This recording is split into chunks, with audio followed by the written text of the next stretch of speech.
grabando en la nube para tenerlo guardado. Muy bien. Bueno, vamos a continuar con la temática a abordar. Y un momentito, por favor, para compartir mi pantalla. Creo que ya estoy compartiendo, ¿verdad? Hola, hola. Siento que Sí, estoy... doctor. Muchas gracias. Bueno, retomando las unidades que tenemos que visualizar el día de hoy. La anterior semana hemos visto fundamentos de la investigación cualitativa, la esencia. ¿Cuál es la esencia de la investigación más allá de solamente un fenómeno instrumental? Vimos desde los aportes teóricos a grandes rasgos de que la ciencia nace más allá del presente. Vimos las características de la investigación cualitativa, vimos los paradigmas de la investigación, no solamente cualitativa, sino las diferencias que existen entre cada una de estas visiones. Y las características de la investigación cualitativa. Y ahora sí, lo que no es investigación cualitativa, el por qué realizar algunos conceptos claves, las diferencias entre la investigación cuantitativa y cualitativa, la complementariedad, los tipos de diseño que existen en la investigación. Generalmente veo en muchos trabajos, simplifican demasiado. Dicen, enfoque de investigación mixto. Y ahí muere la cuestión. Entonces digo, ¿qué tipo de complementariedad o de enfoque mixto vas a realizar? Entonces acá tenemos cuatro diferentes enfoques mixtos de la investigación. Cada uno aplicado, ninguno de ellos es mejor o peor, sino se aplica de acuerdo a las necesidades, sobre todo a la pregunta de investigación. La pregunta de investigación determina el método, el enfoque, todo ya está en la pregunta. Por eso es clave realizar la pregunta de investigación en nuestros trabajos. Esta ya va con una carga del método, por eso a veces nos dicen, ¿no?, los tribunales. Para esta pregunta es este paradigma, este método, este enfoque, porque ya está yendo con una carga en la redacción. Entonces ahí tenemos cuatro diferentes diseños de investigación mixta. Si quieren profundizar además de esto, en Hernández Sampieri, pero en la versión, la última, que creo que es la sexta, si más no me equivoco, existe igual otro tipo de diferenciación de enfoques mixtos y con unas definiciones también un poco diferentes. Los DIM, los DESPLOS, los DISPLOS, en algo por ahí es hasta que yo me acuerde. O esta clasificación también. Entonces, hemos visto eso, el decálogo de la investigación cualitativa que nos dan entre los primeros que han antecedido este tipo de investigación, que es Taylor y Bodgan. Y continuaríamos viendo los modelos que existen hasta acá. Vimos hasta esta anterior diapositiva, continuaríamos con esta. Estas diapositivas solamente nos muestran que hay diferentes maneras de presentar o de realizar una investigación cualitativa en los procesos, digamos. Porque aparte de esto tenemos lo que hoy vamos a ver, los diseños propiamente dichos. Entonces, este es uno de ellos que tiene tres fases. En el diseño inicial, lo que hacemos es nominamos un grupo de expertos que van a trabajar sobre la temática. ¿Por qué varios? ¿Por qué no solo uno? Porque sería mejor tener varias miradas para entender. No se olviden que la investigación cualitativa tiene un gran enfoque, énfasis le pone al contexto.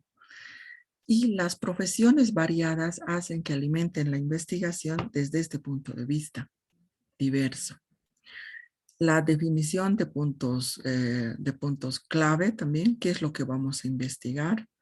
y lo que llamaríamos la primera redacción del documento, el perfil, más o menos. ¿Ya? En la segunda fase tendríamos al pilotaje. Hacemos un estudio piloto. Y esto en las tesis doctorales siempre les piden. Y a veces tengo algunos problemas con con la comprensión. ¿Qué hacemos en una investigación cualquiera, ya sea cuantitativa o cualitativa? Tenemos que hacer un piloto. Eh, Probamos las técnicas en lo cuantitativo, cómo nos está yendo para ver si necesitamos algunos ajustes. En el caso de la investigación cualitativa, hacemos primero un estudio fenomenológico según este diseño, con una entrevista en profundidad sobre la temática, alguna persona que nos aclare cómo se presenta este fenómeno. Entonces empezamos con un diseño cualitativo primero, luego hacemos un estudio cuantitativo, podemos hacer una encuesta. Y acá, incluyendo mi persona, increpaba y decía, pero en lo cualitativo, ¿por qué tiene que estar una encuesta que es netamente cuantitativo? Y en el debate que surgió alguna vez, decíamos, los expertos, porque en este caso la encuesta solo sirve para comprobar y apoyar los datos obtenidos en el estudio fenomenológico. Solamente es el afán ese de el estudio cuantitativo, solamente identificar por dónde está yendo la información para recién hacer un rediseño. No se olviden que la investigación cualitativa es emergente y dinámica, constantemente se actualiza. Hemos hecho nuestro perfil y aquí ajustamos el perfil a partir de una entrevista en profundidad y una encuesta. Recién en la tercera fase es donde validamos nuestro estudio. Hacemos tal vez un estudio cuasi experimental, otra vuelta a la palabra. Acá, en este tipo de diseño que nos presenta estos autores, nos muestra que se pueden utilizar elementos cuantitativos para obtener datos cualitativos. En este caso, nos muestra un antes y un después a partir de cómo se visualizaba antes y cómo después, utilizando métodos y herramientas cualitativos. Es una forma de hacer. Existen otras. Otro protocolo de investigación.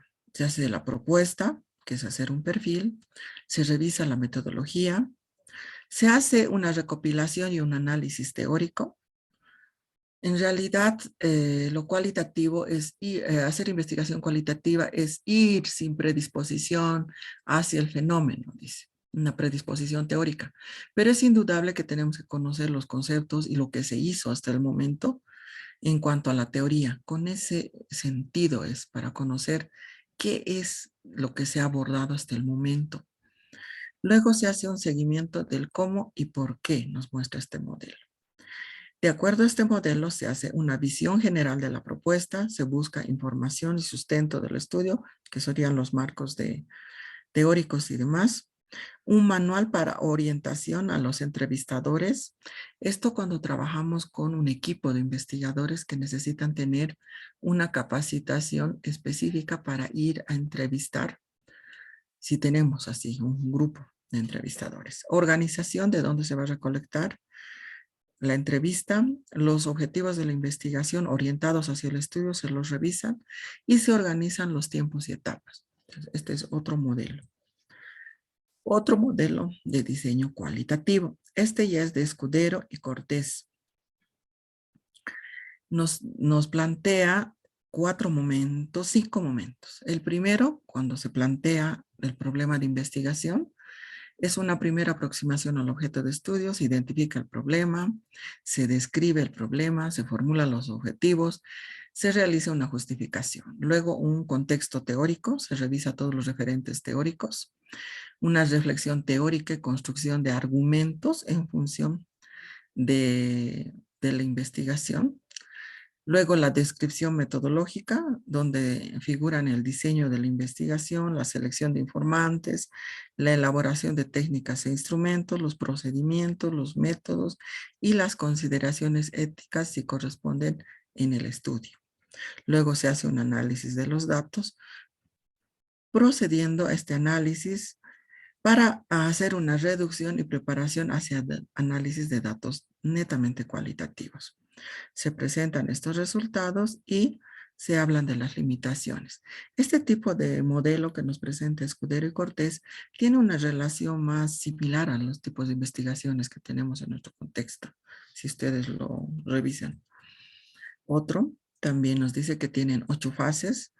Se transforma, se empieza desde la idea inicial del problema a investigar, el contexto y su relación con el objeto de estudio, la elaboración del diseño proyectado, el desarrollo del trabajo de campo, la reformulación de la investigación. Esto por eso lo he remarcado ahí, es donde se realiza un diseño emergente, se ajusta. Se generan resultados, se establecen los resultados y se difunden los resultados. Este modelo de diseño cualitativo es de Berenguera y Ocio y otros autores. Otro tipo de diseño nos dice, empezamos desde una reflexión, una función reflexiva que queremos investigar. Revisamos los conceptos. Este empieza con el marco teórico. Luego se hace el diseño. Este es el proyecto de la investigación. Paralelamente se hace el trabajo de campo, nos dicen, junto con la fase analítica. Esto se hace a la vez. Acceso y recogida de datos y la organización y el análisis. Luego, la fase informativa, que es elaborar el informe y difundir los resultados. Hay varios autores que ahora están trabajando y conceptualizan el proceso investigativo a partir de la difusión. Termina con difusión, no solamente con la presentación de un informe, sino la difusión de la investigación en diferentes tipos de plataformas, ya sean por redes, revistas de investigación, seminarios y demás. Entonces hay varios autores que ya trabajan en difusión. Las fases se vinculan, motivos de por qué uno investiga constantemente, pues las flechas van ida y vuelta. ¿Por qué escojo? Tiene que ver mucho con los marcos conceptuales, con la teoría en realidad. Esto me permite generar preguntas de investigación. A la vez, desarrollo una planificación de la investigación y siempre y constantemente reflexionar sobre el diseño emergente. Sí, ¿alguien me decía algo? Su micrófono, por favor. Ok. Este es otro. Siempre, esta consideración nos dice, siempre hay que considerar la validez de la información que se recoge, lo que conversábamos al principio. Interesantes propuestas, pero no tienen validez en cuanto a nuestra historia, sobre todo a partir de periodos donde no ha habido por lo menos el texto como memoria, sino basados a partir de la memoria oral. Entonces hay que trabajar muchísimo la validez en este tipo de estudios y la ética, que se considera valioso a partir de valores en conjunto. Esta parte y este tema es el que van a entregar sobre todo, tiene su centro en los diseños de estudios cualitativos. En estudios cuantitativos existen otros diseños, eso debo aclararles. En la investigación cualitativa son otros los diseños y eso es lo que vamos a ver a continuación. En esta unidad temática vamos a tener el diseño general y dividido en los diseños descriptivos y los diseños interpretativos. Y ahí abajo existe un diseño medio mixto entre que describe, interpreta y sobre todo llama acción. Entonces, cuando decimos voy a realizar una investigación, se va a realizar una investigación de un diseño descriptivo, fenomenológico, ahí tenemos, o interpretativo. Estos son los diseños propiamente de estudios cualitativos. Este tipo de diseños y este abordaje obedece sobre todo a todas estas teorías, desde el materialismo histórico y dialéctico, la triada hegeliana, tesis, antítesis, síntesis, siempre va a la contrastación del opuesto, donde nos interesa más no que todos estén de acuerdo con nosotros, sino las voces disonantes. Hasta en el fenómeno de las vacunas, ¿no? Las vacunas, debemos vacunarnos, hay voces disonantes, no nos debemos vacunar. Esas voces disonantes, según estas teorías, según la dialéctica, hace que el conocimiento se mejore. ¿Para qué? Para convencerlos, para convencer a la voz disonante, para tener mayor rigurosidad en la investigación. Por eso es que el aporte de la antítesis es esencial en los diseños cualitativos. La fenomenología de Husserl, la hermenéutica, han surgido ya todos estos diseños y el historicismo de Dilthey, Gamer, los planteamientos de diferentes autores como Schulberger, Lukács, la escuela de Frankfurt con el paradigma crítico de la investigación, el interaccionismo simbólico también que a veces se agenta a la escuela de Frankfurt, la teoría fundamentada, la etnometodología, el constructivismo social, la teoría feminista, la Gestalt, la antropología, el particularismo histórico, la semiología que aporta muchísimo, la semiótica y la semiología que aporta muchísimo a lo que es al interaccionismo simbólico, en los análisis de discurso. Estas son algunas, no son todas, sino son algunas de las vertientes que han favorecido a la creación de todos estos tipos de diseños y enfoques. Introducimos recordando que la investigación cualitativa es como un remolino circular, no es lineal. Es constantemente como el remolino sube y baja, se retroalimenta constantemente. Es dialéctica por esa lucha de contrarios que le fortalece. Esa lucha de contrarios hace que se mejore el trabajo. La contrastación constante con la teoría. No solamente se contrastan los hallazgos, sino el trabajo empírico con la teoría, esa contrastación constante. Lo que dice la teoría es cierto versus lo que encuentro o no. Entonces, esa contrastación constante. Por lo que difícilmente se trabaja con hipótesis, esa es la razón. Las categorías cambian constantemente de acuerdo a lo que se encuentra en la investigación. Vamos nosotros en el perfil, tenemos una idea de acuerdo a la teoría de qué categorías probablemente encontremos en nuestra investigación. Tenemos una idea, pero en la investigación cualitativa, y también los tribunales esto tienen que entenderlo, el diseño es emergente. Puede suceder que cuando hagamos el trabajo de campo encontremos elementos totalmente diferentes o algunos diferentes, por lo menos. Muy rara vez se encuentra igualito, porque cada contexto político, económico, social, genético y de toda índole hace que el fenómeno sea diferente al demás, a la teoría sobre todo. Por eso que las categorías cambian constantemente. Y eso también se tiene problemas con los tribunales cuando no tienen un conocimiento sobre el manejo cualitativo. Se tiene este tipo de problemas. Por ejemplo, en otra institución yo tuve un problema con mi tribunal precisamente, en otra investigación, en la que me pedía que haga hipótesis y mi trabajo era netamente cualitativo, ni siquiera era mixto. Y me decía, sugiero que haga hipótesis. Yo le decía, sí voy a hacer hipótesis cuando termine, porque los estudios cualitativos llevan hipótesis cuando terminan. Lo máximo, entiendo, bueno, le dije a la tribunal, entiendo la preocupación que cuando no tienen un cuadro de graficación de hipótesis o de categorías, los investigadores tienden a perderse en el infinito y no hacen nada y no pueden sistematizar. Entiendo que ah, obedece a esa la inquietud de la hipótesis, o quiero entender que esa es la razón.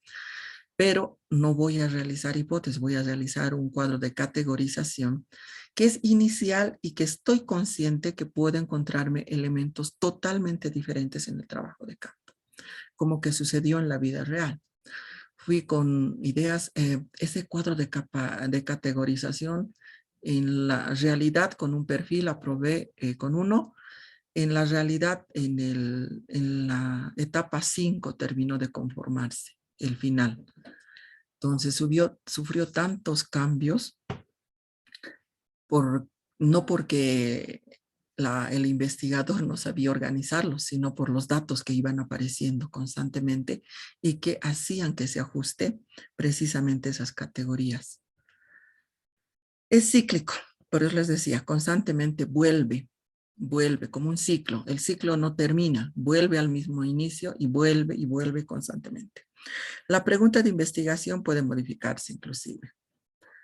Y ese tipo de problemas a veces se tiene también cuando los tribunales no conocen muchísimo de investigación cualitativa, que es otro mundo totalmente diferente a la investigación positivista o mixta de tinte o tendencia positivista, que también existe en ese tipo de diseños. El mismo objetivo y el diseño también pueden cambiar. Cambian, sí, cambian constantemente. Porque uno va encontrando en el fenómeno cosas tan diferentes y lo que pensaba al principio resulta que no era y se convierte en otro elemento.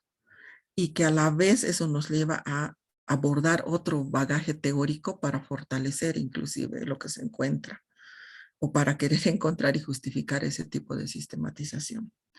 Existe un feedback constante entre teoría y lo empírico y entre los métodos y toda la investigación. El feedback es el volver, retroalimentarse. Entonces, esas son las características. Ahora, los diseños y los modelos, los que les mostré antes, más estos, que va otro que dice, revisamos la bibliografía, vamos como empezamos la teoría, delimitamos el fenómeno, mientras tanto observamos también. Esto nos permite hacer una construcción teórica, lo que nos va a alimentar a la realización del trabajo de campo. Acá, en este modelo, nos presenta hipótesis. Lo he remarcado haciéndoles y aclarando que la hipótesis no es como la investigación positivista, que no va a cambiar, puede cambiar. Y es más, para no confundir, es mejor trabajar categorización o lo que los programas doctorales de la UPEA generalmente están trabajando ahora con idea defender. Si ustedes recuerdan, dice hipótesis o idea a defender. Y en algunos perfiles yo veo así, hipótesis o idea a defender. Ay, digo, el tuyo pon hipótesis porque estás haciendo hipótesis. ¿Para qué pones o idea a defender? El tuyo, que es cualitativo, ya no pongas hipótesis, pon idea a defender. Parecen cosas tan lógicas, pero en los trabajos finales sí se ve ese tipo de errores. Quiere decir que algunos trabajarán desde un enfoque positivista o mixto que llevará hipótesis y otros desde un enfoque cualitativo con paradigmas críticos e interpretativos o comprensivos naturalistas y ellos tendrán idea a defender. Es una idea con la que estoy empezando, voy a defenderla, pero estoy consciente que esa idea va a sufrir transformaciones con el trabajo empírico sobre todo.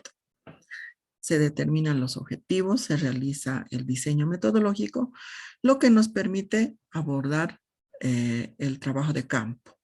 Luego se hace el análisis de los datos y la redacción de las conclusiones. Los diseños descriptivos, si recordamos, son varios en los diseños descriptivos. En el tema 3 de la unidad 2 estamos.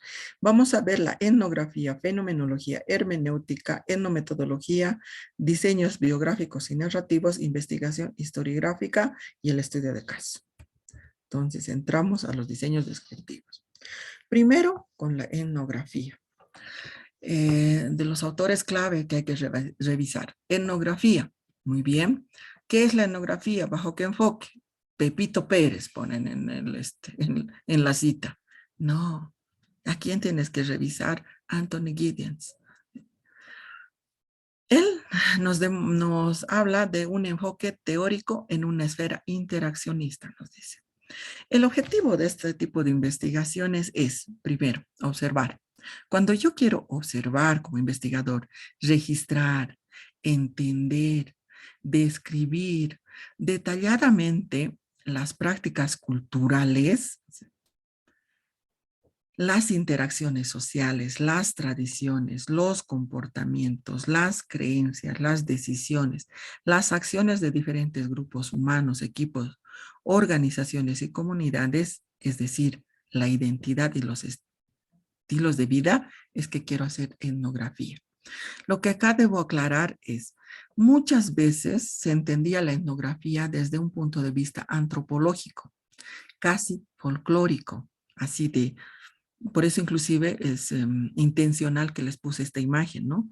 Entender desde el folclore, ¿no? Ay, perdón el término, porque así nos miraban los europeos, los indiecitos, a ver cómo viven en sus comunidades. Así que hacían investigación etnográfica. En sus inicios, sí, con los antropólogos también. Pero ahora hasta la misma antropología ha ido modernizándose y ahora ya no solamente se ve desde la etnografía las culturas antiguas o con un tinte más folclórico, sino la misma cultura en la que vivimos. No sé si ustedes han visto alguna vez un post para una carrera, un jovencito que realmente dije, qué creativo, y decía el significado de las donas. ¿Cuáles donas? Dije, las donas, Lick. Las donas, esas masitas, las redonditas, le digo, las que se ve a Homero y los policías dicen que en Estados Unidos la consumen, esa le dije, sí. Cómo las donas pueden tener diferentes significados culturales, prácticas culturales en diferentes grupos humanos y en países. ¿Cómo varían? Nunca me puse a pensar, le dije, pero interesante.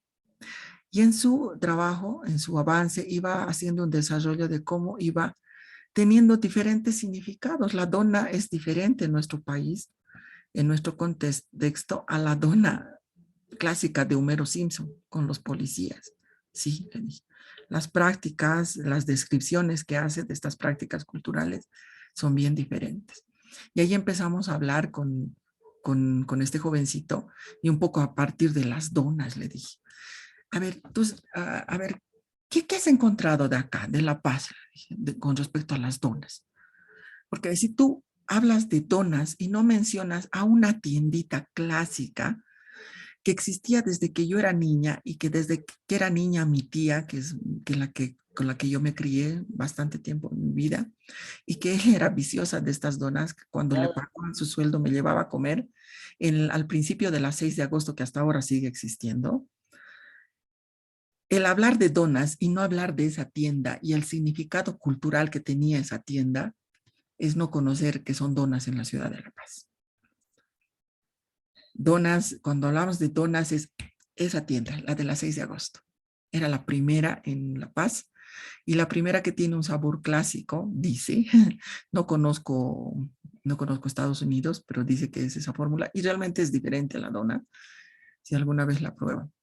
Pero, ¿qué cosas ha logrado? ¿Qué círculos? ¿En qué contextos?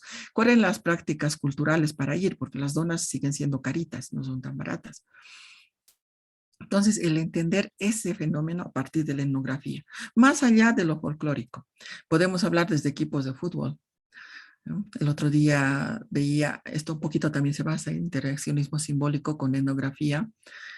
Hablando con mi hijo decía, ¿por qué las personas que les gusta el fútbol siempre dicen hemos ganado cuando gana su equipo, como si ellos jugaran? Les digo. Es un fenómeno bien interesante. Hemos perdido, dicen. Yo digo, tú no perdiste. Tu equipo, esos jugadores, los 10, 12, no sé cuántos son, ellos perdieron, ganaron, empataron, tú no. Pero cómo es ese fenómeno hace que se sientan parte del equipo, son parte realmente del Stronger, del Bolívar, al punto de que pueden pelearse entre amigos, entre parejas. Son fenómenos bien interesantes a analizar. Si los vemos y vemos estas prácticas culturales, ¿qué hacen las personas cuando van al estadio? Qué interesante es este estudio. El conocernos, ¿no? ¿Qué hacen? Los varones, ¿qué hacen? ¿Cómo miran el fútbol? 2 veces en mi vida yo voy al estadio. Y para mí era realmente un mundo para entender cómo expectan los varones y qué hacen las mujeres mientras tanto.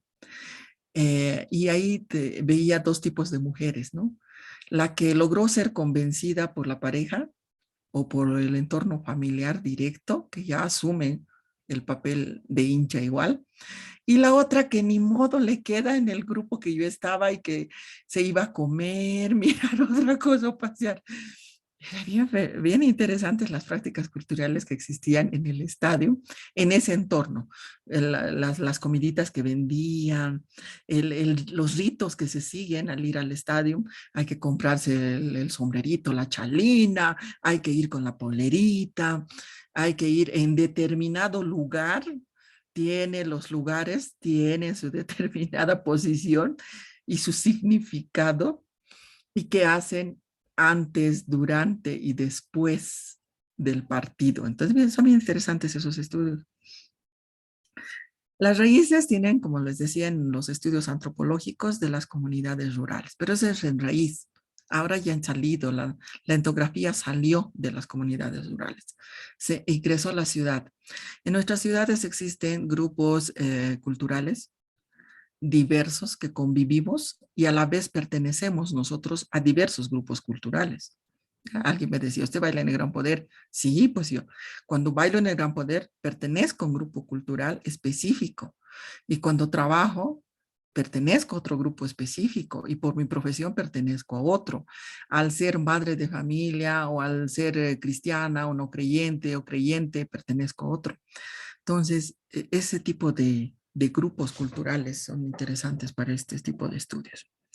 Se hacen en lugares naturales donde relaciona el fenómeno, donde existe el fenómeno. Entonces, la etnografía hay que incluirse, hay que meterse en el fenómeno.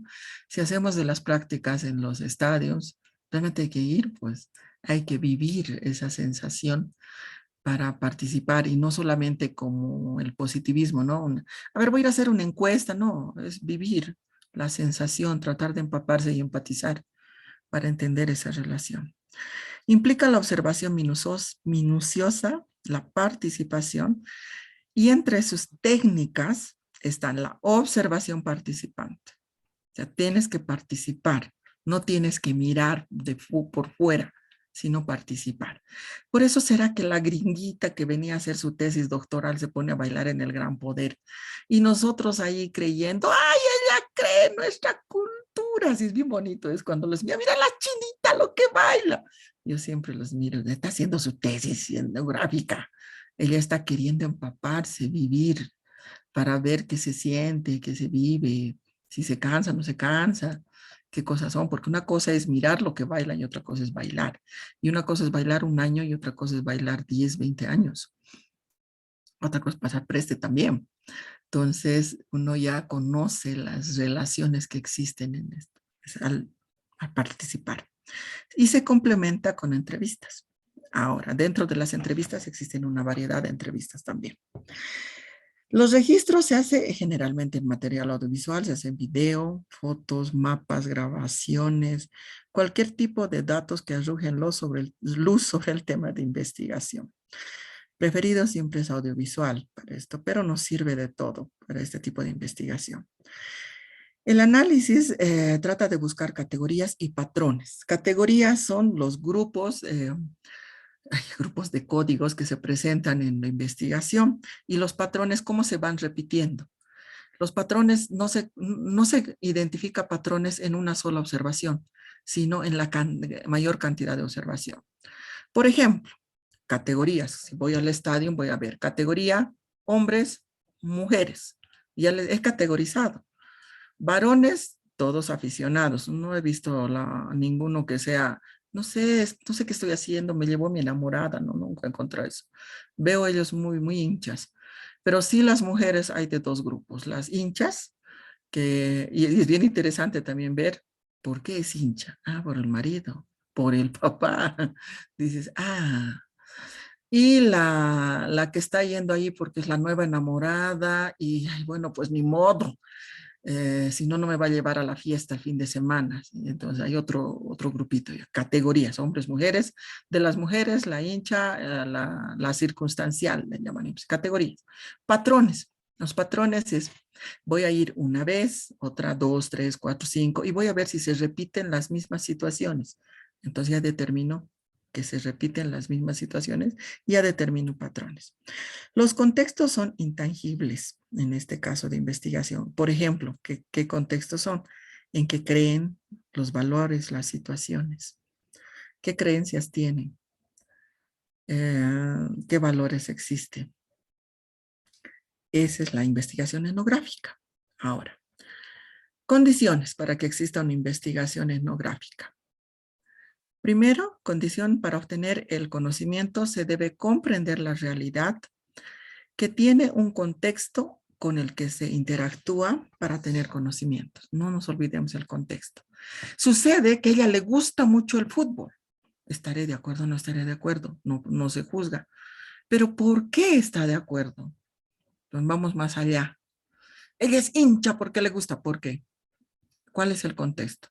La familia, el entorno, la educación, el lugar donde vive, los deportes, todo su contexto hay que entender. Analizar e interpretar es otra condición. Los datos obtenidos, que son textos generalmente, y lo no verbal, la comunicación no verbal, las miradas, los gestos, los tonos de voz, entre algunos, porque como soy comunicadora, pues, en comunicación todo comunica, hasta la forma que uno tiene de vestirse, los colores que uno utiliza, la forma como se para, cómo mira, cómo respira, usa perfume, no usa perfume. Todo comunica para nosotros. Entonces, no solamente nos interesa el texto, lo que dicen, sobre todo lo que no dice, pero la información que ellos mandan a partir del lenguaje no verbal. ¿Y cómo se interpreta en ese contexto su mundo? Es bien interesante esa investigación del estadio, sería bonita hacer. Para eso también hay que tener una visión global, desde distintos puntos de vista, no solamente desde uno, sino desde diferentes puntos de vista.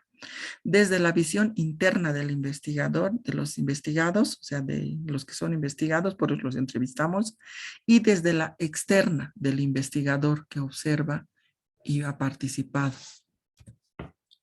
Los pasos para una investigación cualitativa, y ahí tienen la bibliografía igual, es reflexionar sobre la realidad,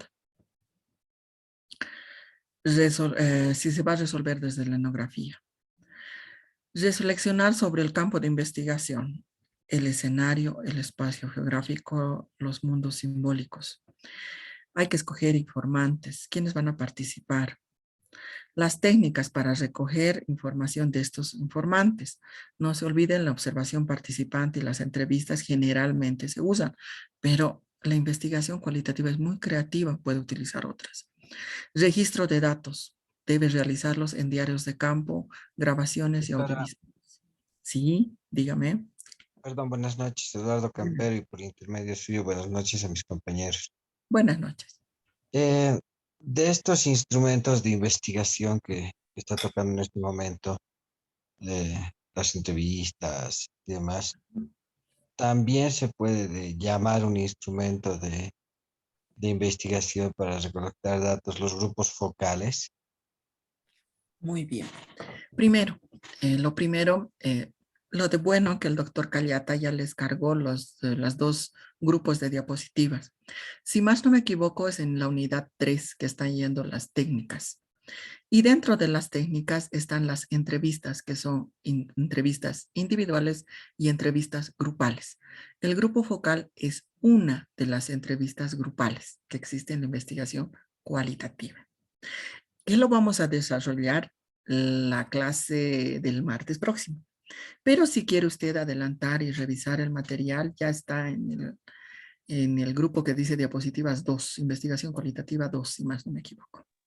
Ya lo Gracias, vamos a, Listo, lo vamos a desarrollar. Es una de las, es una, le voy a decir, de las técnicas de entrevista grupal utilizadas y conocidas, pero hay otras que son muchísimo más interesantes. Por ejemplo, a mí me encanta el sociograma por la capacidad que tiene de mimetizarse y no parecer una técnica de investigación, pero que arroja muchísimos datos mucho más interesantes en comunicación no verbal y en la misma comunicación verbal también, pero sin que los sujetos se sientan entrevistados ni encuestados, porque siempre es un poquito incómodo a veces. Les hacemos hacer esa actividad y ellos terminan arrojándonos datos de investigación muy ricos en aporte. Y hay otras igual. Listo. Ahora, lo que sí debo hacerles algunas puntualizaciones. Las técnicas puede ser observación, pero la observación participante, no la no participante. La participante. Y las entrevistas, y ahí tenemos variedad de entrevistas. ¿Ya? Hay un grupo que son entrevistas individuales y otro grupo que son entrevistas grupales. Cuando digo grupo, quiere decir que son varias. Pero debo puntualizar a manera de recomendar. Cuando veo en algunos perfiles, decía, técnica, instrumento. Y cuando dice instrumento me pone lápiz, bolígrafo. ¿Quién te dijo eso? ¿Quién te ha dicho? No, los instrumentos de investigación de cada técnica tiene su propio instrumento. Por ejemplo, de la observación, uno de sus instrumentos es el diario de campo, pero es uno. Tiene otros instrumentos más la observación. Entonces, puede utilizar diarios de campo, dice acá, pero no siempre, le voy a decir, dependiendo. Porque a mí, por ejemplo, me gusta muchísimo utilizar mapeo. Y el mapeo de actores me gusta mucho más antes que diario de campo. Pero hay en algunos trabajos que yo sugiero hacer diario de campo. Por ejemplo, si van a hacer una memoria, me piden para el PETAE, voy a hacer una memoria. Instrumento, técnica, observación, instrumento, diario de campo tienes que decir. ¿Por qué? Porque es una memoria donde tiene que estar registrado por temporalidad. Pero esto va a depender de cada uno y la investigación que instrumento. Pero no se refiere a bolígrafo, lápiz, sino se refiere al instrumento que nos sirve y donde registramos los datos, que en entrevista será una guía de entrevista o podrá ser también otros. También otros instrumentos de los cuales nos vamos a basar son ya la grabación del audiovisual, las fotos también. Pero eso hay que analizarlo, si no nos sirve el video. Luego, las estrategias de análisis. ¿Cómo vamos a analizar? Y aquí nos sugieren ya, determine categorías, subcategorías y códigos. Esto también, ¿cómo lo hacemos? Alguien me va a decir, si más no me equivoco, es el tema 4, el penúltimo tema es análisis, que vamos a ver. Cómo se hacen las categorías, cómo se hacen los códigos, cómo se hacen las citas, cómo se empieza inductivamente a elaborar. El objetivo es observar, registrar, entender, describir detalladamente las prácticas culturales, las interacciones sociales, las tradiciones, los comportamientos, las creencias, las decisiones, acciones de los diferentes grupos humanos, la identidad y sus estilos de vida. Por si acaso, acá ya les estoy dando también una idea de categorización. Voy a entender, describir qué cosa. Práctica cultural puede ser una categoría. ¿Qué práctica? Las interacciones, cómo interactúan entre ellos. En eso de la investigación del estadio que se me ocurrió hace 10 minutos. ¿Cómo interaccionan? ¿Quiénes interaccionan? ¿Cómo lo hacen? ¿Qué dicen? ¿Cuándo lo dicen? ¿Entre quiénes lo dicen? Y es bien interesante cómo llegan a conformar un grupo. Mire, en 2 veces que he ido al estadio me he dado cuenta. Bueno, como no me gusta mucho el fútbol, me dediqué a mirar el fenómeno social. Entonces yo miraba, mira que no se conocen, pero mira, ¡ah! Y se formaban un grupo compacto. Parece que no se conocían, se sienten iguales, decía. Y mira aquella que no ingresa al mundo. ¿Por qué? Entonces ya ves las interacciones, las categorías, las subcategorías, las tradiciones. ¿Qué es la tradición? Somos estronguistas por tradición. Y eso me decía mi hermano. Somos estronguistas por tradición. El papá lo era. Tú tienes que serlo. Yo, primero tienes que decir que me gusta el fútbol, decía, ¿ya? Y luego veremos qué equipo escojo. Y ahí me trataba de convencer por todas las tradiciones que sí tenía que ser strongista. Y es bien interesante. ¿Y qué tradiciones tienen también en sus actividades culturales? No, pues siempre tenemos que llevar la polerita. Polerita, mi hermano siempre decía eso. Con polerita hay que ir, identificado. Si no, ¿acaso no quieres? Oh, mira qué interesante. Yo, los comportamientos, las creencias, cada uno se pueden convertir en categorías en su análisis, por si acaso. Y cada categoría puede tener sus subcategorías para analizar. Otra, la fenomenología. Si ustedes van a visualizar al terminar, espero el día de hoy, la clase, es un mundo muy diferente, de diseños totalmente diferentes a los que teníamos, porque los diseños positivistas son experimental y no experimental. Ahí se termina, ¿verdad? De lo experimental tenemos ¿qué es? El piloto, cuasi experimento, experimento puro. Tenemos. Del no experimental, los descriptivos, una posición. Eso tenemos, ¿verdad? Acá tenemos otros diseños, la etnografía, wow, la fenomenología. Hacer un estudio desde la fenomenología y no mencionar a Husserl es un pecado. Y a veces veo fenomenológico, Pepito Pérez lo cita. No, pues, al padre, pues, citarlo. Tiene que estar el padre de la fenomenología citado. ¿Cómo, pues? Es querer tener información, como dice el adagio, ¿no? En vez de tener del dueño del circo, ustedes querían tener del ayudante. Entonces, no, pues cita al padre de la fenomenología. ¿Qué nos decía José? Pretende explicar cómo los individuos dan significado a los fenómenos sociales a través de su experiencia vivida. O sea, cómo el ser humano quiere explicar lo que pasa a través de su experiencia. Estoy asesorando una tesis que está haciendo en función de la fenomenología. Entender el liderazgo en los jóvenes a través de su experiencia. Y es bien interesante cómo visualizan su futuro tan negro. No hay futuro, te dice. Interesante los datos que ha obtenido esta persona, pero a veces también da pena cómo los jóvenes visualizan. No hay futuro en este país, estamos igual que Venezuela, unas opiniones así. Se tiene trabajo solamente por muñeca. ¿Cómo ellos visualizan un futuro no incierto y negativo? Eh, Parece que estuviesen pensando, ¿no? En esas cosas, pero habían sabido estar pensando. Y en sus aportes también decían, ¿no? Nosotros en la cancha a veces charlamos estas cosas, decía. Y hasta te pones a pensar, esta frasecita se me quedó grabada. Ese chango que parece el payaso del grupo, ¿cómo a veces piensa? ¿Cómo a veces dice? Y cómo a veces tú también piensas igual que él. Hasta filósofos parecemos, dicen, se ríen. Yo miro y digo, sí, ¿no? Y a veces los miramos, entonces están andando en otro mundo, no viven su realidad, así los miramos. Pero como ellos están mirando su realidad y la realidad que vislumbran realmente no es muy buena. Entonces es tratar de explicar, ¿no? Dar significado a los fenómenos sociales, pero a partir de su experiencia. Entonces ahí tenemos qué pasa con esto, con el ser humano. A partir de nosotros explicamos nuestra existencia. Yo soy medio fenomenológica a veces para entender y muchas veces explico, ¿no? Si reacciono así es por esta situación, les digo, porque por el lugar donde he estudiado, el tipo de padre que he tenido, la madre que he tenido. Mi mamá era una generala y mi papá era otro general y las situaciones entre dos generales en la casa ya se imaginan cómo eran. El mundo muy disciplinado del lugar donde he estudiado, tal vez eso hace que sea a veces muy estricta, digo, es eso. En la fenomenología trata de explicar lo que pasa a través de la experiencia que se ha vivido. Captura el significado de las experiencias, pero estas experiencias ya tienen que ser comunes, no solo individuales.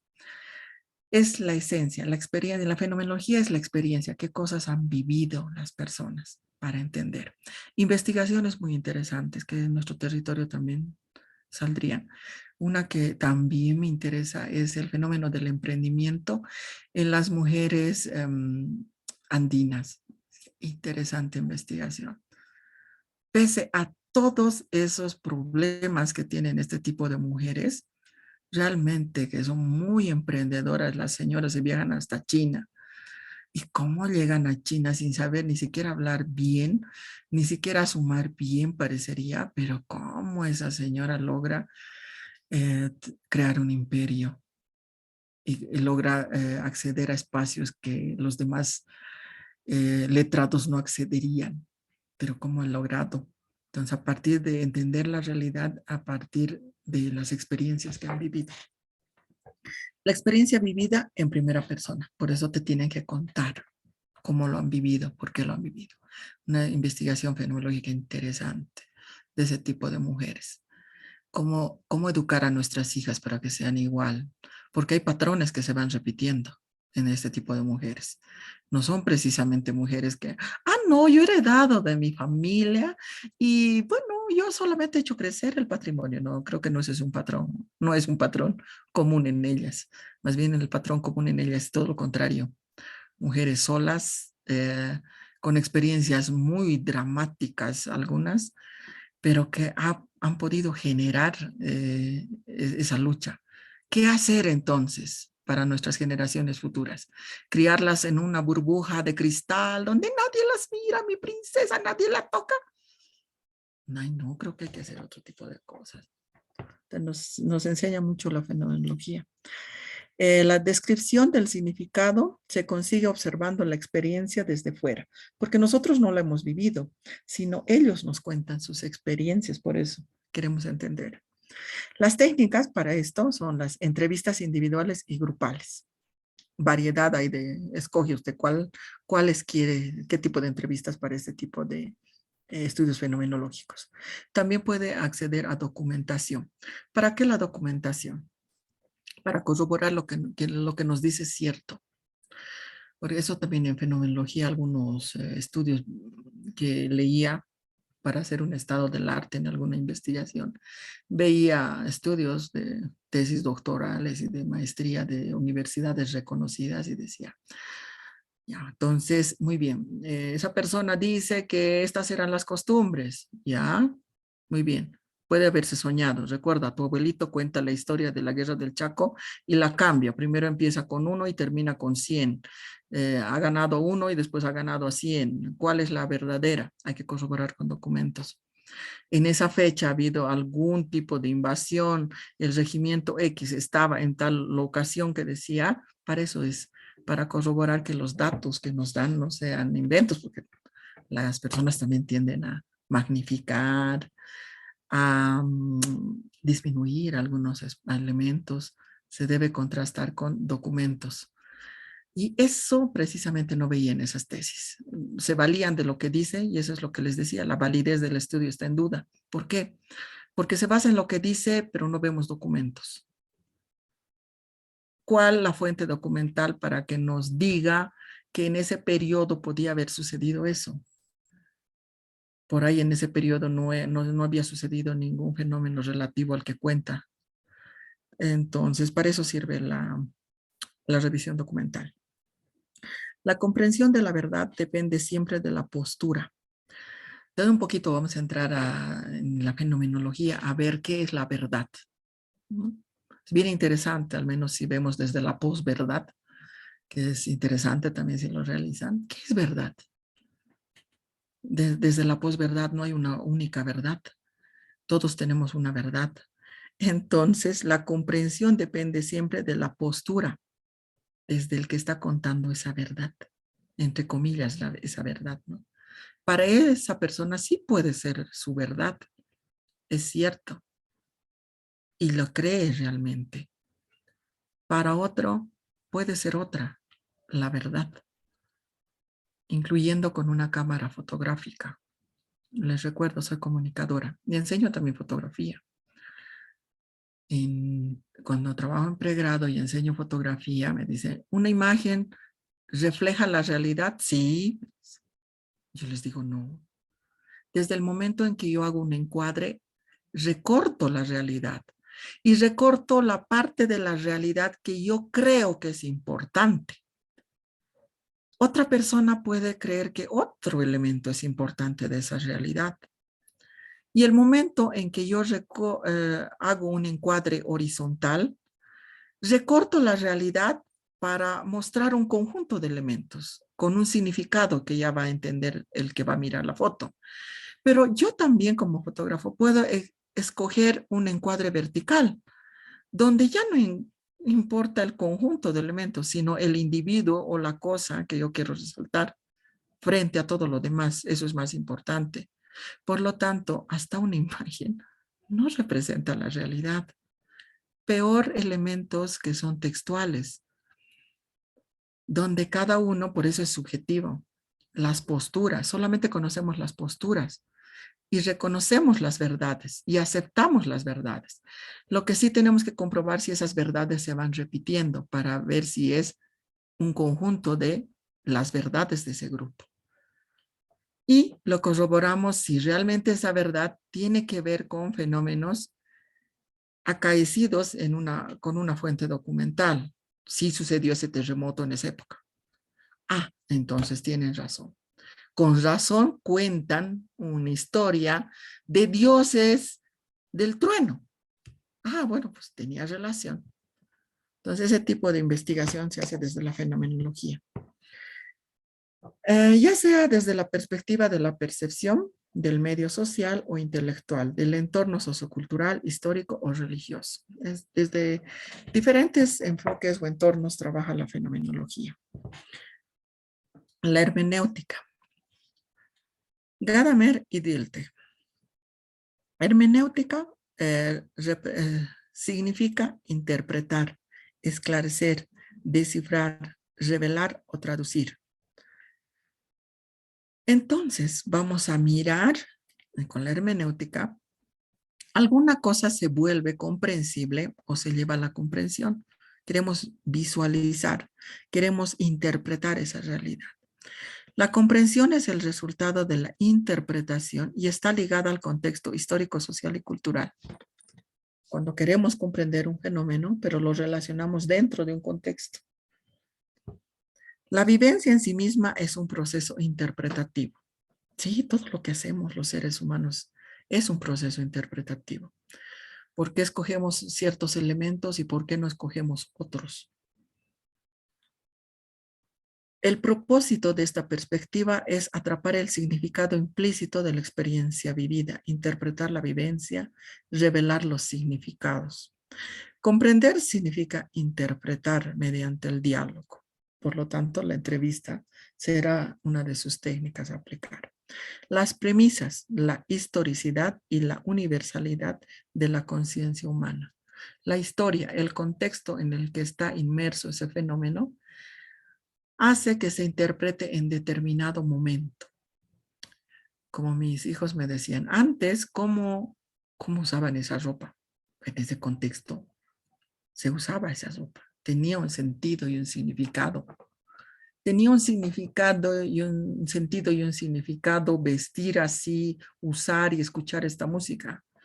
Y hasta el fenómeno tan simple que alguna vez conversé con mi hija de los 15 años.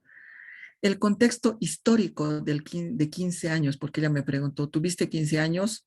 Ay, Dios me libre, le dije. Y me dijo, ¿por qué yo quiero 15 años?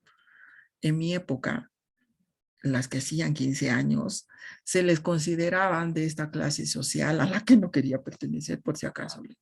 Y peor con orquesta. Era el peor delito que podías cometer.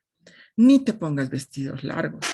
Y un fenómeno muy diferente en un contexto en el que vivió mi hija. Para ella ya había habido una condicionante que se llamaba una telenovela. Y bueno, todas sus compañeras hicieron al modelo de la telenovela con mucha tendencia mexicana. Entonces, vestiditos largos, que tiene que bailar. Entonces, ¿cómo? Más bien todo lo contrario en ese contexto. En otro contexto era muy diferente. El mismo fenómeno. Eso trabaja la hermenéutica. El círculo hermenéutico trabaja interpretación, quiere comprender, para interpretar, para luego explicar. Quiere comprender por qué las personas reaccionan de esta manera o hacen esto o usan. Quiere comprender para interpretar utilizando las teorías, lo que hace rato veíamos, ¿no? Lo que hablábamos, la religión. Quiero comprender por qué está. Use teorías. Psicología dice por qué. Sociología dice por qué el ser humano busca un ser trascendental. Llámele lo que le llame. Puede llamarle Pachamama, Buda, Cristo, Dios, lo que usted quiera. Pero el ser humano cuando se siente débil, y eso nos dice la psicología, busca la explicación en algo porque se siente tan débil. Busca interpretar. Ah, es por eso. ¿Para qué? Para luego explicar. Entonces, ese es el círculo hermenéutico que trabaja bajo esas tres premisas. ¿Qué primera? En ese círculo pretende, hace una precomprensión, una primera interpretación. A ver, quiero entender por qué. Reconoce, hay que reconocer nuestros prejuicios también.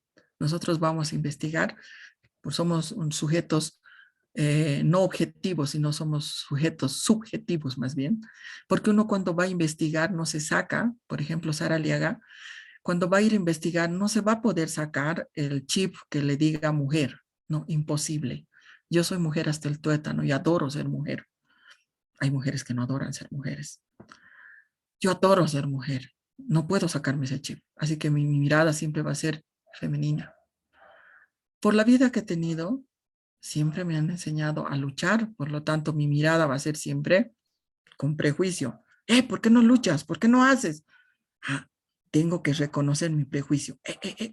Tengo este prejuicio, no tengo que ir, porque el otro no tiene siempre esas maneras de desarrollar de acuerdo a su contexto histórico.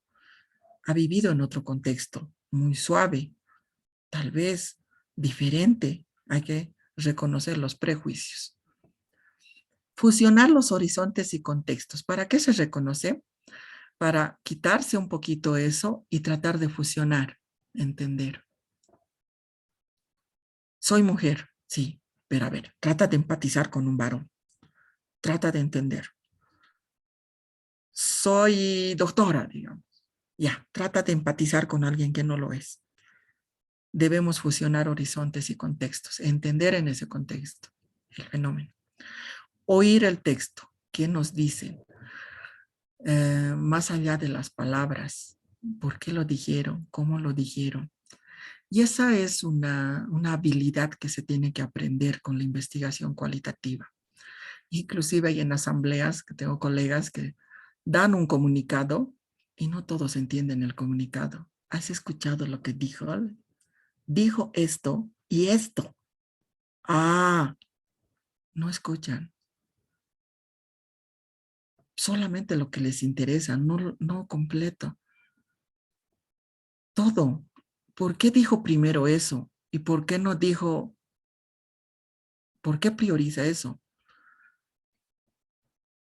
Entonces hay que oír más allá del texto, lenguaje verbal, no verbal, otra vez. Eso ayuda muchísimo a entender el orden del discurso. El día del 21 seguramente nos va a dar su discurso el presidente Arce. El orden en que diga el discurso nos va a decir la tendencia, los términos que va a utilizar.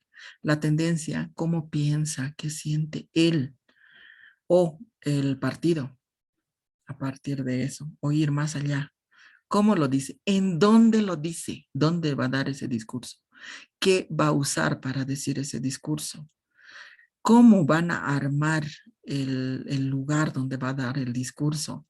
Todos esos elementos nos dan a conocer el oír más allá del texto. Aplicar el sentido, todos nuestros sentidos de análisis, de observación, e interrogarse, increparse. ¿Por qué dijo esto? ¿Para qué dijo? ¿Por qué priorizó? Todo por comprender e interpretar. Y sobre todo después ya explicar.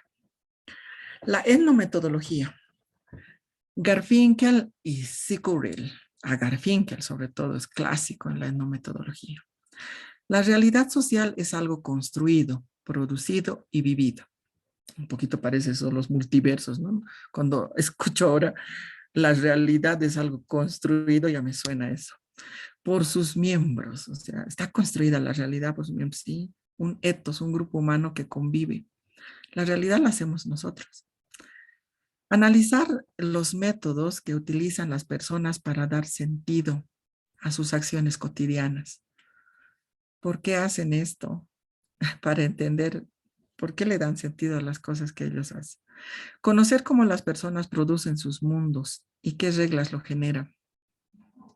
Todas las personas tienen un sentido práctico, cómo se desarrollan en la sociedad, por eso sociológico, con las cuales se acomodan en la vida cotidiana. Todos, cada uno de nosotros tenemos una forma de reaccionar en la sociedad. Y esa forma en la que nos acomodamos a la sociedad eh, son las que dan sentido a nuestra existencia. El lenguaje ocupa el primer lugar como fenómeno constituyente de las situaciones sociales. El lenguaje es lo que da construcción social al sentido. Y en realidad casi todas estos diseños cualitativos trabajan sobre el texto, no sobre los números, sobre lo que las personas dicen y qué dicen, cómo lo dicen. No es lo mismo decir, ¿me amas? Que decir, sí, sí te amo. No es lo mismo. El primero suena, "Ay, bueno, ni modo, no tengo que responder". Y el segundo puede ser mejor. O mejor si lo hace con un abrazo y con un beso. Lenguaje no verbal. Se va más hacia la acción, más que a la palabra. Pasos para continuar con este diseño. La inclusión como del participante en el contexto, o sea, del investigador tiene que inmiscuirse para entender. Dispone de impresiones, notas, o sea, para lo cual necesita un diario de campo. En este caso sí necesita diario de campo. Dispone impresiones. Necesitas tener un diario donde anotes que día 1, incursión, me recibieron, no me recibieron, se molestaron el líder, las personas, me recibieron muy alegremente, dudaron. Su lenguaje no verbal, la proxénica es interesante los primeros días. La proxénica es el lenguaje de las posiciones y cercanías del cuerpo humano para esto. Notas de campo podemos también tener documentos audio o video, grabarlos. Tratar de buscar el sentido o los sentidos que pueden tener mediante un proceso de interpretación poliédrica. Bastantes ángulos para visualizar y entender por qué se realiza ese fenómeno. Esa realidad en el grupo humano. Hay que tener mucha atención en los detalles, el lenguaje, la interacción, los gestos, la mímica, el tono, los silencios. En radio nosotros decimos, el silencio es un elemento para nosotros en radio. Por lo tanto, para nuestro contexto, para nuestro análisis, sí, el silencio es cuando no te quieren responder. ¿Por qué no te quieren responder? Haces una pregunta y a veces no te quieren responder. Sucede muchas veces. Hasta al que tiene mayor pericia le sucede. Ay, ¿por qué no me quiere responder? Primero, es un tema delicado, le hace sentir incómodo. Lenguaje no verbal hay que leer para eso. Bueno, iré hacia otra temática que no sea tan intimidante. Por ahí tal vez puedo ingresar para lograr empatizar con esta persona y que me pueda contar a partir de esta entrevista su realidad. Colocar todo, visualizar el fenómeno en un contexto. Todas utilizan el contexto, el lugar, la presencia de otras personas, los intereses, las creencias, los valores, la cultura y todo el contexto en sí. La técnica utiliza mucha observación y la grabación de audio-video para analizar las escenas repetidamente. Sobre todo triangular con la interpretación con otros analistas, a otras personas. ¿Qué te pareció a ti? Si ese tema no quieren hablar, te dicen a veces los colegas. Se ponen incómodos, ¿no? Sí, entonces yo creo que hay que ir con otro tipo de estrategia para que abordemos, o ya será en las siguientes que podamos increpar sobre esta temática, tenemos que analizar. Diseños biográficos narrativos. La narrativa, el contar. Ahora al menos que está de moda el storytelling, no sé si han escuchado hablar. Es una técnica que está llegando con la posmodernidad, que ha llegado con la posmodernidad, que casi todo, hasta la publicidad se van a dar cuenta, cuentan historias. Ya no te dice compre esto, sino te cuenta la historia, ¿no? Bueno, yo tenía problemas con el lavado y cada vez mi esposo me reñía y ahora ya no tengo ese problema. Te cuento una historia. Todo está yendo hacia la narrativa.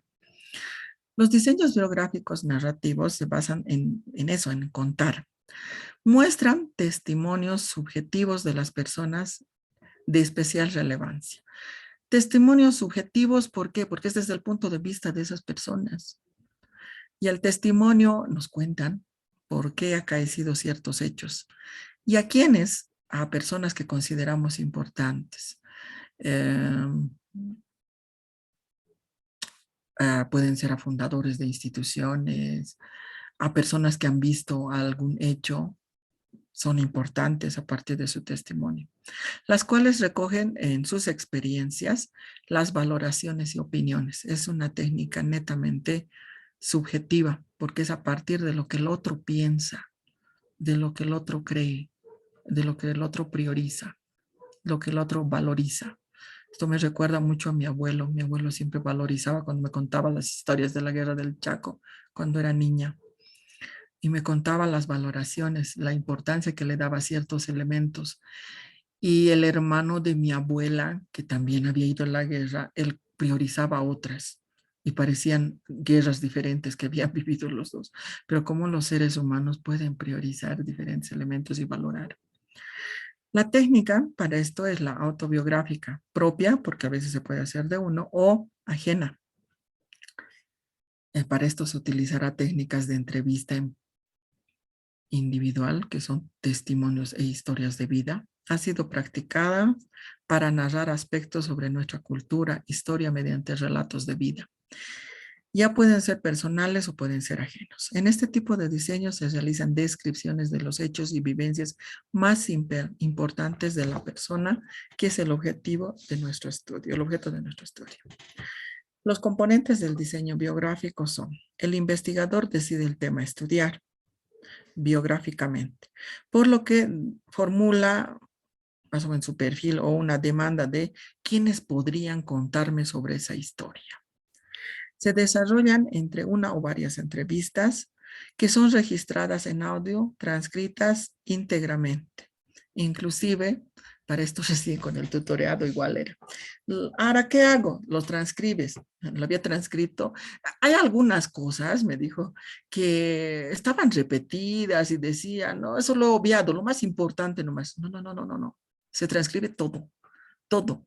Incluso cuando ríen se ponen sonrisas. Luego cuando dice silencio, pone silencio. No respondió con enojo, alegres, todo se pone, todo, todo, todo se transcribe. Ja, ja, ja, ja. Eso también, me colocas todo. La transcripción debe ser íntegra, les decía. ¿Y por qué? Porque en ese tipo de transcripciones se las ponen de corchetes, esas emocionales, nos dicen los estados de esa persona para entender el contexto en el cual lo dijo. La investigación propiamente dicha consiste en practicar determinados análisis sobre este material que nos cuenta. Finaliza con un reporte o informe de investigación. La investigación historiográfica. La información sobre algo del pasado puede ser auxiliar de manera especial para comprender el presente. Muchas veces no, y hasta los jóvenes dicen, ¿no? ¿Para qué conocer el pasado si han vivido los viejos? Es que si no conoces el pasado, no sabes de dónde vienes y puedes cometer los mismos errores. Entonces, debes conocer el pasado para saber que como sociedad nos hemos ido equivocando tanto que no debemos repetir y nos continuamos equivocando cada vez que escogemos a nuestros gobernantes. ¿Será porque no queremos conocer el pasado? La investigación historiográfica utiliza la información del pasado para comprender el presente. ¿Por qué hoy estamos así? Analiza. todo lo que hemos vivido, todos los desencantos que han tenido esos jóvenes para tener esa visión tan negativa del futuro, tan incierta y tan negro lo ven ese futuro. No he encontrado ninguno en esas transcripciones que diga, ah, no, nosotros vamos a ser felices, este es el mejor país. No, son muy negativos.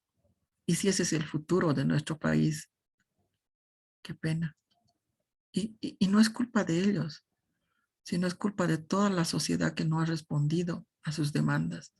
Y si ustedes conversan, si son padres con hijos adolescentes y jóvenes, se repite. Temas como se pueden utilizar, se pueden analizar desde la alimentación. ¿Por qué nos alimentamos de esta manera? Alguna vez con alguna carrera les decía, es bien interesante entender la gastronomía alteña. Y hicieron inclusive un concurso hace unos años, 4 creo, de cuál es el plato simbólico de la ciudad del Alto. Y ahí habían varias posturas, inclusive recuerdo esos años con los jóvenes, y habían algunos platos, y yo mencionaba, les decía, no, eso no es nuestro. Por ejemplo, el que se llama, a mí me encanta ese plato, que es el papas a la huancaina. El papas a la huancaina no es nuestro. El arroz con tal, el arroz no es nuestro. Y ahí el no conocer de dónde viene. Y para las danzas, ya que hablamos del gran poder, alguna vez les he hablado, es bien interesante. El salay, que se desviven ahí. Ah, miren nomás, pues cómo bailan algunos guaños en el Perú. Ah, como nos roban, robaremos, pero ya bueno. Es, necesitamos tener investigación historiográfica. Y como algún colega me decía, para adentro nomás nosotros protestamos. Ay, que la morenada es nuestra, que el caporal también. Para acá adentro.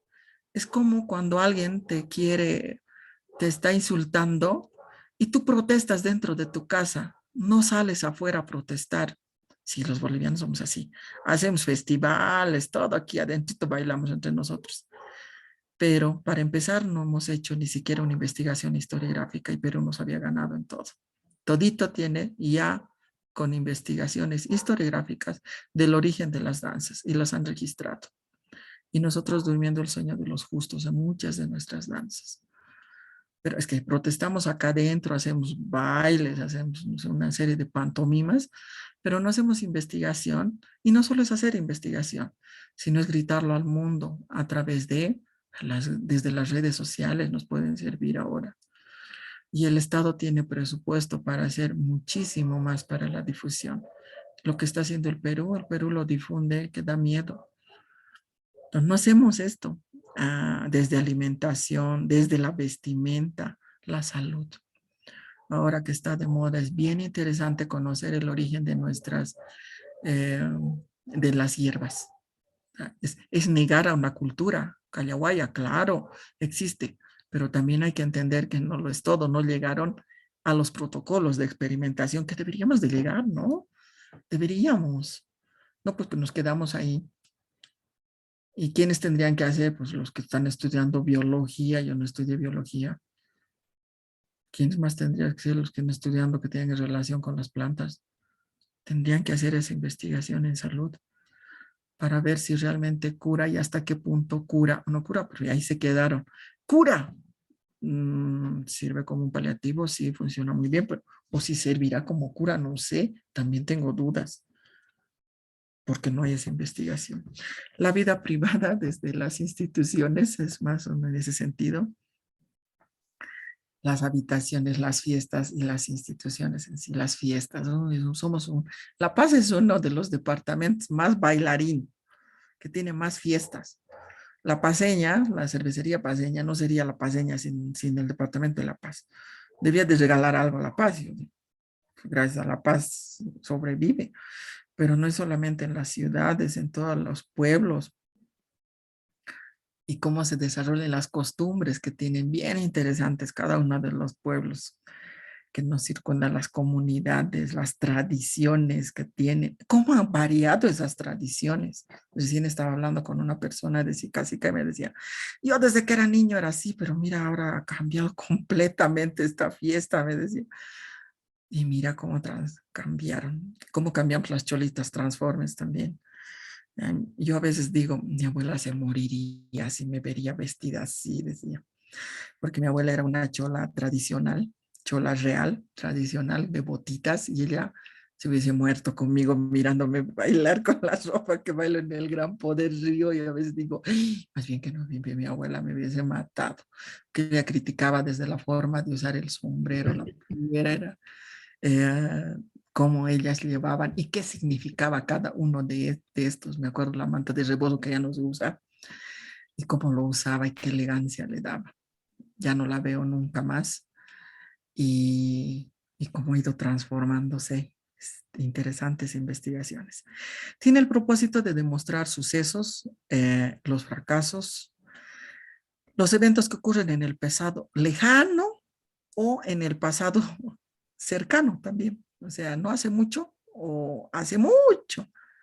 En ambos necesitamos hacer. Denominadas la historia del pasado y la historia del presente, algunos.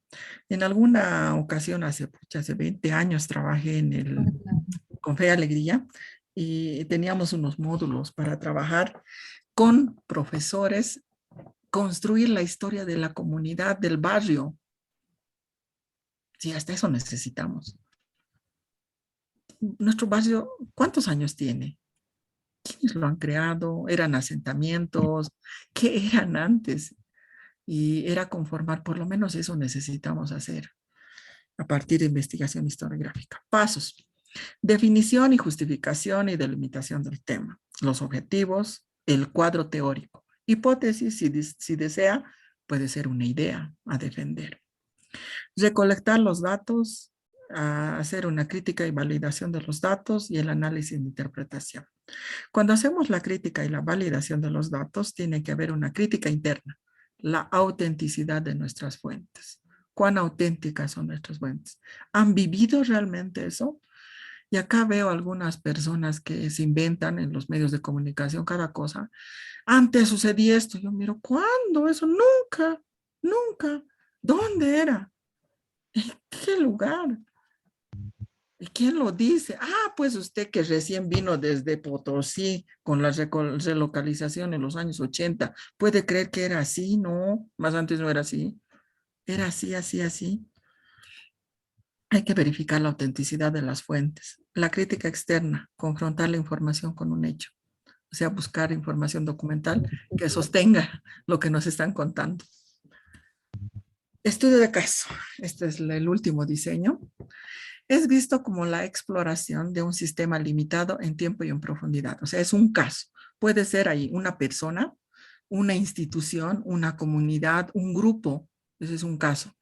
Es limitado por eso en eso y se limita, como es un caso, se hace un estudio en profundidad a través de la recopilación de datos involucrando múltiples fuentes de información para estudiar este caso, porque necesitamos profundidad. Lo que les decía, ¿no? Hay una T en la investigación. Estudios horizontales son la T, la línea horizontal de la T. Generalmente es para demostrar mayor cantidad de estudios cuantitativos. El estudio de caso trabaja la vertical. Es un caso, pero no es poquitito. Es en profundidad con varias fuentes para entender en profundidad qué ha pasado en este único caso. La investigación empírica se estudia un fenómeno o un entorno natural donde las fronteras entre el contexto y el caso no están bien definidas. Por eso se utiliza múltiples fuentes de evidencia. Se basa en el razonamiento inductivo porque es un caso para entender cómo se presentan los otros. Probablemente algunos patrones puedan repetirse. Los diseños interpretativos. Es harto. Dentro de estos tenemos al socioconstructivismo. Es un conjunto de elaboraciones teóricas e interpretaciones prácticas que sostiene que la realidad se construye en el contexto social, histórico, individual. El constructivismo social proviene de la sociología y de la psicología social, y ahí tenemos a varios autores también de cada una de estas líneas. El paradigma, de este paradigma, el conocimiento es una construcción humana, una evidencia compartida en el proceso de interacción entre los investigadores y los participantes. Se construye significados y se aclara estos significados. Se subrayan los valores como el altruismo, el empoderamiento, la emancipación. El socioconstructivismo trabaja precisamente ese tipo de técnicas, construir nuestras realidades. Y ahí desde el constructivismo en la educación, el descubrir. La teoría fundamentada está dentro de los interpretativos, Glasser y Strauss. Esta metodología se utiliza para descubrir teorías que emergen a partir de los datos. Alguien decía, y vi también una investigación, no voy a decir en qué universidad, decía, a partir de teoría fundamentada, y analizaba libros. Yo decía, ¿quién le dijo a esta persona que hace teoría fundamentada a partir de libros? No, son varios casos que se repiten y a partir de la repetición de estos varios casos a los cuales hago un análisis fenomenológico, hermenéutico o demás en su inicio, veo patrones que se van repitiendo y a partir de estos patrones construyo una teoría que se genera a partir pero de sus patrones. El investigador debe tener un ojo agudo, mente abierta, oído exigente y mano firme para saber qué va a notar. Se construye teorías de rango medio a través de sucesivas recolecciones de datos. O sea, desde la realidad, desde el dato empírico, se va construyendo esos, tenemos datos y vemos si se repiten patrones. Estos patrones proveen la construcción de la teoría y generan teorías de rango medio. Recordando, existen teorías matriciales y teorías de rango medio y teorías específicas. Estas generan teorías de rango medio. Son el resultado de un proceso de negociación entre el investigador y el participante cuando se investiga. Su propósito es generar modelos explicativos a partir de la conducta humana que se encuentren apoyados en los datos. ¿Por qué las personas reaccionan de esta manera a partir de los datos que estoy obteniendo sobre diferentes casos? El análisis tiene lugar de una manera simultánea con un equipo de investigadores o en un periodo específico. ¿Varios estudios de caso pueden generar teoría fundamentada? Sí, podrían generar varios casos que están sucediendo a la vez. Para realizar la teoría fundamentada, primero elegimos el tópico de la investigación que debe ser concreto y también debe tener sus bases metodológicas. Se arranca con una teoría formal desde la teoría sustantiva. O sea, empezamos con leer qué teorías existen al respecto, a eso se refiere. Se recolecta la información del análisis que tiene lugar de manera simultánea, mejor, porque a través del tiempo, si es a destiempos, en diferentes periodos, puede cambiar. Un hecho hace cambiar el fenómeno, o un hecho hasta climático puede cambiar la percepción de las personas. Luego se genera la teoría en base a análisis comparativos. Se categoriza sistemáticamente. El método requiere la recolección de datos, la categorización abierta, que quiere decir constantemente se mueven las categorías. Se elabora memos, que son aportes, los memos a las categorías, que son significados, son los memos. ¿Qué significa esta categoría? ¿Qué quiere decir? ¿A qué se refiere? Y se elaboran interpretaciones iniciales. Luego hay criterios centrales de recolección, la pertinencia y la relevancia y la modificabilidad de nuestro estudio. Se hace un muestreo teórico de las características que ha tenido nuestro estudio. Se utiliza la codificación abierta y axial. Abierta porque constantemente se cambia y axial. La axial ahí tienen un ejemplo, como las alas de una mariposa. Tenemos datos, bastantes datos, concluimos en algo. Ahí está, si pueden ver mi mouse, ahí está chiquitito. Y luego ese pequeño vuelve a llevarnos a otros datos. Es una contrastación constante. El análisis de los datos se hace diferentes recogidas de datos con entrevista, observación, grupos focales y memos. Los memos son comentarios, por si acaso. Podemos utilizar un análisis, un programa informático para hacer el análisis de esta información o podemos hacerlo de manera manual también. Se organizan los datos. Se analizan utilizando el método comparativo de comparación constante. Constantemente los resultados se comparan unos con otros. Por lo tanto, la codificación es abierta. La codificación es axial, anverso y reverso. La codificación es selectiva también. Y esto recién genera una teoría. El interaccionismo simbólico es otro diseño interpretativo de la investigación cualitativa. Tenemos a Dewey y a Pierce y a James en cada uno con diferentes aportes. Lo que interesa acá es la significación. ¿Qué significa para las personas diferentes elementos? Da un peso específico a los significados sociales que las personas asignan al mundo. Los significados son productos sociales que surgen durante la interacción. Por algo significa para nosotros la huipala. Alguien me decía después del 2019, antes del 2019, ¿qué significaba la huipala? Después del 2019, ¿qué significa la huipala? ¿Qué significado tiene? Y una persona me dijo un significado que no pensé escuchar, pero que dadas las circunstancias del 2019, sí proveyó ese significado. Me decía, para ti, ¿qué significa la huipala? Porque yo la vi, miró la bandera, ¡ay! Dijo una mueca de fastidio. ¿Qué significa para ti? Le dije, ¿por qué le hiciste eso? Ay, cada vez que veo una huipala me acuerdo del 2019, que si no ponías la huipala te iban a asaltar y te iban a... Ah, por lo tanto me recuerda temor, me recuerda esas épocas. Me decía. Ah, creo que bastantes personas se les ha quedado eso.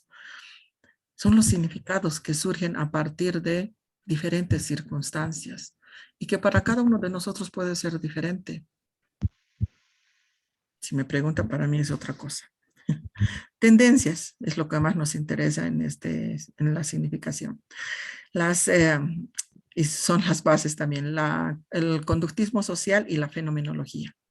El conductismo social, la construcción del vocabulario propio. Para cada uno de nosotros las cosas significan diferentes. El vestido de blanco en una fiesta de matrimonio, ¿qué significación tiene? Antes y hoy, ¿qué significados tiene? Yo recuerdo con mi mamá era pureza. Recuerdo que una de mis tías se divorció y cuando se casó, por eso conocí ese significado. Y yo le vi a mi tía que se casó con su vestidito, todo, pero se casó con un vestido que tenía en el pechito, tenía otro color, la pechera. Yo le dije, ¿por qué su vestido no es totalmente blanco primero, medio celeste? ¿Y por qué acá este otro color se puede utilizar? Y ahí me dio la significación. Significación hoy varió, hoy significa otra cosa. Hoy leí un meme que decía algo de una cholita y una de mis colegas le respondió Transformer. Y yo me puse a reír y dije, son significados, son significaciones que tienen. Y yo me miré y dije, ay, yo también soy Transformer, dije.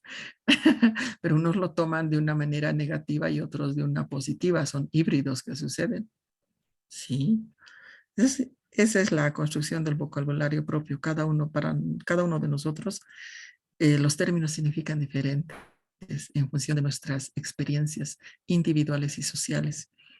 La fenomenología, que es la investigación social y descriptiva sobre los conceptos que comparte una comunidad. La forma de presentar los datos en las investigaciones cualitativas más o menos es así. Esto nos permite hacer un software. No sé si repetimos algún día la experiencia de enseñar este software con un curso que me pidieron, que nos permite todas las entrevistas hacer este tipo de categorización así con colorcitos, bien bonito. Y ahí vemos cada uno qué significa, cuáles son las tendencias. El plomo es la categoría que tiene a analizar. No, la pregunta, sus categorías son la roja, la azul y las citas que tienen de cada categoría. En resumen, las perspectivas. La hermenéutica nos ayuda a interpretar los discursos poniéndose en el lugar del otro. El socioconstructivismo nos ayuda a la generación colectiva de significados mediante el lenguaje y la interacción social. Sí, ¿una solita? ¿Por qué necesitas? No sé, depende. ¿Has tomado? No, no tengo nada, te digo. Sí. Tengo que salir para anularle el micrófono a las...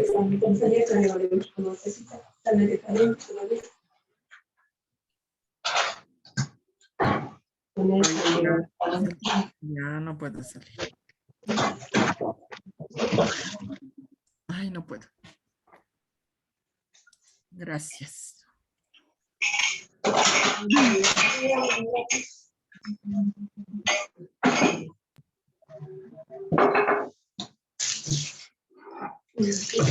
Mi cuarto, no sé cómo será.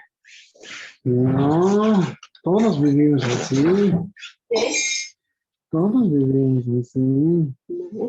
¿Se ha cortado? Sí, ¿no? A ver. No, Graciela, no se cortó. Tú estás conversando con tu esposo, creo. Y después decimos que la educación virtual no funciona. Obvio, pues si no atienden, nunca va a funcionar. Si los adultos son así, ¿cómo serán los jóvenes?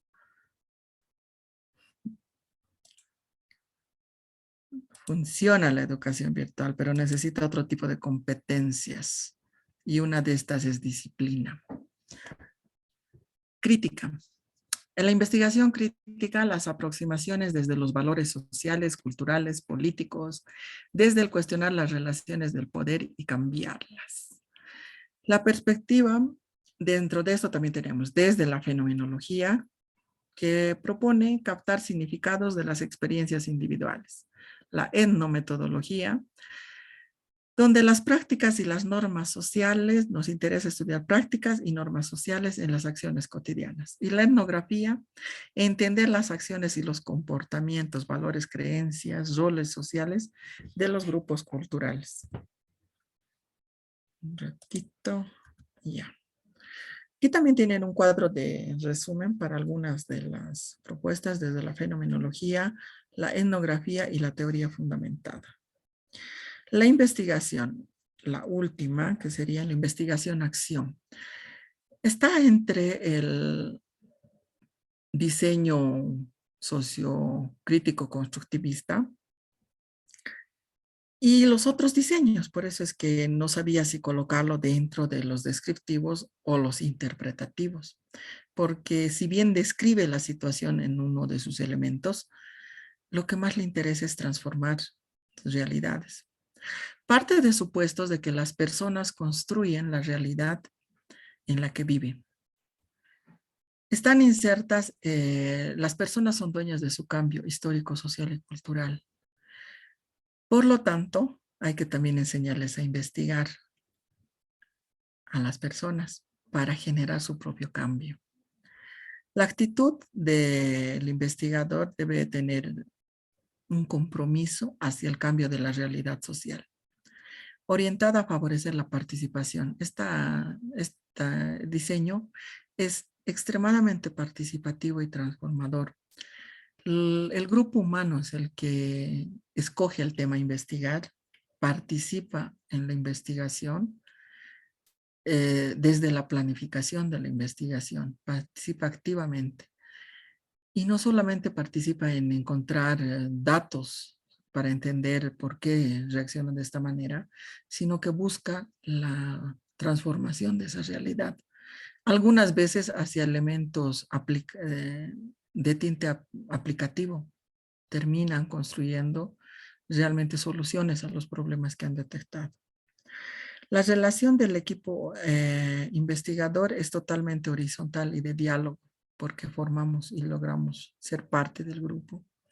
El conocimiento formal se basa en conocimiento formal de los investigadores y no formal de los investigados para una acción transformadora. tanto se respeta el conocimiento formal que tienen las personas, los profesionales que investigan, y se respeta el conocimiento que tiene la comunidad, el conocimiento empírico. Todo esto para lograr una transformación conjunta. Los investigadores son más agentes dinamizadores de cambio en este tipo de investigación. Y se sigue un ciclo en la investigación-acción. Primero empezamos con la idea. Todo este proceso es conjunto. La idea es general, un diagnóstico, recolección de datos, planificamos, hacemos un primer plazo, ponemos puesta en marcha la investigación, recogemos la información, evaluamos la información, hacemos una nueva comprensión. Es totalmente emergente esta. La puesta en marcha del segundo paso de la acción, la nueva recogida de información, vuelta, puesta en marcha del tercer paso, la recogida. Constantemente construimos la investigación. Lo que se hace con la investigación-acción. Y ahí tiene la bibliografía de toda esta unidad. Ahí sería éxito, sería todo para el día de hoy. Si tengo alguna, lo hicimos en tiempo récord. Si tengo alguna consulta, comentario, sugerencia,